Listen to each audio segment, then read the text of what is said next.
Silence is not a way of denying yourself life. It is not even about denying yourself articulation.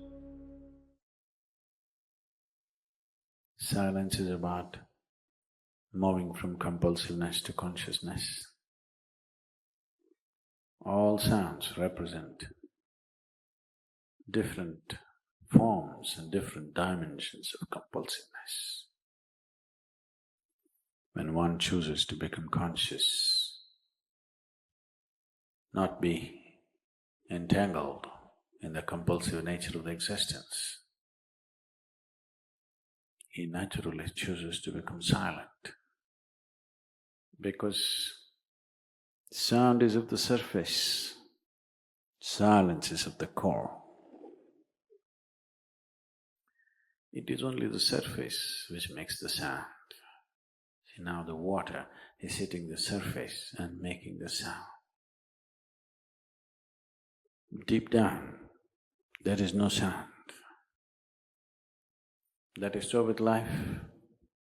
On the surface, it is a very complex mesh of sounds, a maze of sounds happening. But at the core, there is no sound. There is no word for no sound in English language. We call it nishabd. That means absence of sound, a total absence of sound.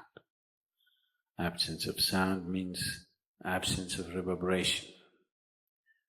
Absence of reverberation means absence of life. Absence of life means absence of creation. Absence of creation means absence of the creator too. So a space which is beyond creation and creator, a dimension which is beyond life and death, that is what is being referred to as silence or nishabd.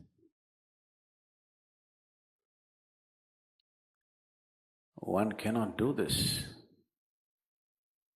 One can become this. So this possibility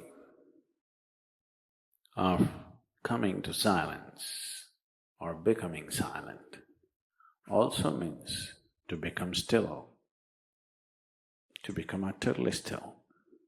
Most people cannot hold their body in one place for any length of time. They're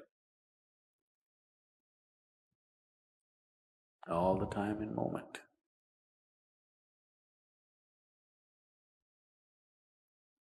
As it is said, a man is ill only because he does not know how to be still. Because in stillness, you're in touch with a dimension way beyond creation. Once one is in touch with that, there is no such thing as illness.